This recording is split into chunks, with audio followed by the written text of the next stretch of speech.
સંસ્કૃત ધોરણ 12 પદ્યપાઠ 2 સ્મૃતિ રસસુધા તેની એક્સરસાઇઝ અને શ્લોક 1 થી 4 જોઈએ. પ્રથમ શ્લોકના શબ્દાર્થ અને તેનું ભાષાંતર. યથાન્નમ એટલે કે યથા અન્નમ એટલે કે જેમ અન્ન. મધુ સંયુક્તમ મધુ વત્તા સંયુક્તમ એટલે કે મધથી યુક્ત. મધુ એટલે મધ. વાન્નેન વા વત્તા અન્નેન એટલે કે અથવા અન્ન વડે. સંયુક્તમ એટલે સંયુક્ત અથવા જોડાયેલું. એવમ આ રીતે. તપશ્ચ તપઃ વત્તા ચ એટલે કે તપ અને. વિદ્યા ચ વિદ્યા અને. સંયુક્તમ એટલે સંયુક્ત અથવા જોડાયેલું. ભેષજમ એટલે ઔષધ અથવા દવા. મહત એટલે કે મોટી અથવા મોટું. હવે આ શ્લોકનું ભાષાંતર જુઓ. જેમ મધથી યુક્ત અન્ન અથવા અન્નથી યુક્ત મધ બંને મધુર જ હોય છે, એમ વિદ્યા વડે જોડાયેલું તપ અને તપ વડે જોડાયેલી વિદ્યા મહાન ઔષધ એટલે કે દવા હોય છે. શ્લોક 2 તેના શબ્દાર્થ અને ભાષાંતર. દુરાચારો એટલે કે દુરાચારઃ એટલે કે દુરાચાર. હિ એટલે ખરેખર. પુરુષો એટલે કે પુરુષઃ લોકે એટલે કે પુરુષ આ લોકમાં. ભવતી નિંદિતઃ એટલે કે નિંદિતઃ ભવતી એટલે કે નિંદાને પાત્ર બને છે. દુઃખભાગી એટલે કે દુઃખના ભાગીદાર. ચ સતતમ અને સતત. વ્યાધિતઃ અલ્પ આયુઃ એવ ચ રોગગ્રસ્ત ટૂંકી આવરદાવાળો ચ અને. હવે આનું ભાષાંતર જુઓ. ખરેખર દુરાચારી પુરુષ આ લોકમાં નિંદાને પાત્ર બને છે. એ સતત દુઃખનો ભાગીદાર, સતત રોગગ્રસ્ત અને ટૂંકી આવરદાવાળો જ બને છે. હવે શ્લોક નંબર 7 એના શબ્દાર્થ અને ભાષાંતર જોઈએ. આચરાત એટલે આચરણથી. લભતે એટલે મેળવે છે. હ્યાયુઃ એટલે કે હિ આયુઃ એટલે હિ એટલે ખરેખર, આયુઃ એટલે આવરદા. આચરાદ તેને આચરાત પણ કહી શકાય એટલે કે આચરણથી જ. ઈપ્સિતા પ્રજા એટલે કે ઈચ્છેલી પ્રજા અથવા સંતાનો. આચરાત એટલે આચરણથી જ. ધનમ અક્ષયમ એટલે ધનમ અક્ષયમ એટલે કે ધન કદી ક્ષય ના પામે તેવું. આચારો અથવા આચારઃ એટલે કે આચરણ. હંતિ લક્ષણમ એટલે કે હણે છે અલક્ષણને. હવે ભાષાંતર જુઓ. આચરણ એટલે કે સદાચારથી જ ખરેખર મનુષ્ય આવરદા મેળવે છે. આચરણ એટલે કે સદાચારથી જ ઈચ્છેલી પ્રજા એટલે કે સંતાનો પ્રાપ્ત થાય છે. આચરણથી જ કદી ક્ષય ના પામે તેવું એટલે કે અખૂટ ધન પ્રાપ્ત થાય છે. આચરણ જ અલક્ષણને હણે છે. હવે શ્લોક નંબર 8 તેના શબ્દાર્થ અને તેનું ભાષાંતર. સર્વમ એટલે સઘળું. પરવશમ એટલે કે બીજાને વશ હોય તેવું. દુઃખમ એટલે દુઃખરૂપ હોય છે.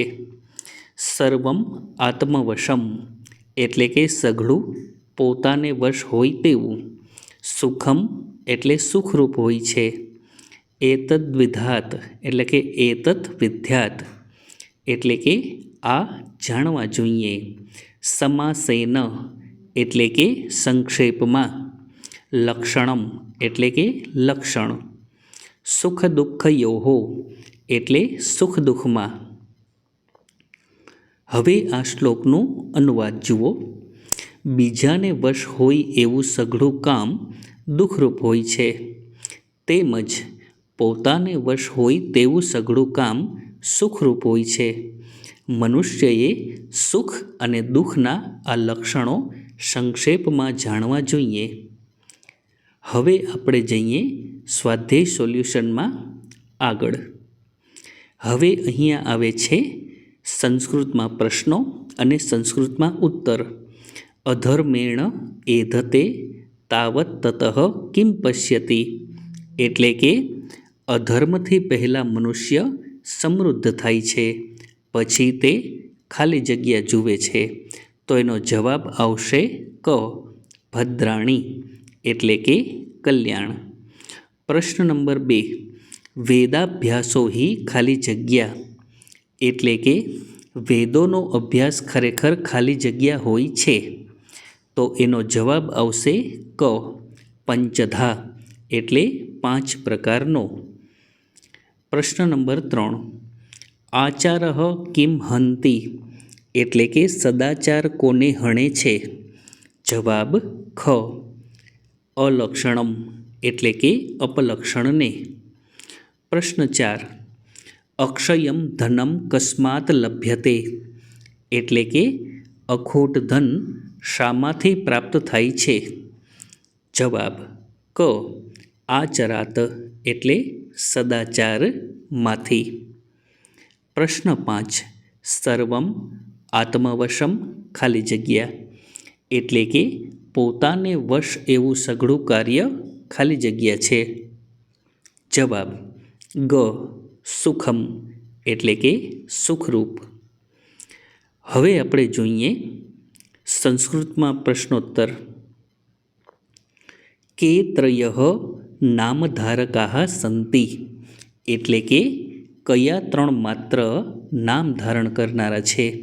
તો જવાબ કાષ્ટમયઃ હસ્તિઃ, ચર્મમયઃ મૃગઃ, અનધિયાનઃ વિપ્રઃ, એતે ત્રયઃ નામધારકાઃ સંતિ. પ્રશ્નસૂચક શબ્દની જગ્યાએ જવાબસૂચક શબ્દ લખવો. પ્રશ્ન 2. મહત ભેષજમ કિમ અસ્તિ, એટલે કે કઈ વસ્તુ મોટું ઔષધ છે? જવાબ તપસા સંયુક્તમ વિદ્યા મહત ભેષજમ અસ્તિ, એટલે કે તપથી યુક્ત એવી વિદ્યા મોટું ઔષધ છે. પ્રશ્નસૂચક શબ્દને સ્થાને જવાબસૂચક શબ્દ લખવો. પ્રશ્ન 3. કહ દુઃખભાગી કહ અસ્તિ, એટલે કે દુઃખનો ભાગીદાર કહ એટલે કોણ બને છે?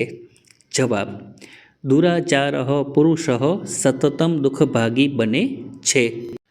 પ્રશ્નસૂચક શબ્દની જગ્યાએ જવાબસૂચક લખવો. પ્રશ્ન 4. આચરાત કિમ કિમ લભતે, સદાચારથી શું શું મળે છે? જવાબ આચરાત આયુઃ ઈપ્સિતા પ્રજા અક્ષયમ ધનમ ચ લભતે. પ્રશ્નસૂચક શબ્દની જગ્યાએ જવાબસૂચક શબ્દો લખવા. હવે નેક્સ્ટ પ્રશ્ન. સર્વમ પરવશમ કિમ અસ્તિ, એટલે કે સઘળું બીજાને વશ હોય એ કેવું બને છે? જવાબ સર્વમ પરવશમ કાર્ય દુઃખમ અસ્તિ. કિમ શબ્દની જગ્યાએ જવાબ શબ્દ દુઃખમ લખવો. હવે આપણે જોઈએ ગુજરાતીમાં પ્રશ્ન, ગુજરાતીમાં જવાબ. પ્રશ્ન 1. અધર્મથી વર્તનાર પુરુષની છેવટે શી ગતિ થાય છે? જવાબ અધર્મથી વર્તનાર પુરુષ પહેલાં સમૃદ્ધ થાય છે, ત્યારબાદ સર્વત્ર કલ્યાણ જુએ છે, ત્યારબાદ તે શત્રુઓ પર વિજય મેળવે છે અને અંતે તે સર્વનાશને પામે છે. પ્રશ્ન 2. કોણ માત્ર નામને જ ધારણ કરે છે? તો લાકડાનો બનેલ હાથી, ચામડે મઢેલ હરણ અને વેદ વેદાંગ ન ભણેલ વિદ્વાન બ્રાહ્મણ માત્ર નામને જ ધારણ કરે છે. પ્રશ્ન 3. કેવો પુરુષ અલ્પાયુ બને છે? જવાબ: દુરાચારી માણસ નિંદાપાત્ર, સતત દુઃખી, રોગી અને અલ્પાયુ બને છે. પ્રશ્ન 4. માણસ કયા કારણે સતત દુઃખ ભોગવે છે? જવાબ: માણસ દુરાચાર એટલે કે દુષ્ટ આચરણને કારણે સતત દુઃખ ભોગવે છે. હવે પછીના વિડીયોમાં અહીંથી આગળ મુખ્ય પ્રશ્ન 4, 5 અને 6 જોઈશું.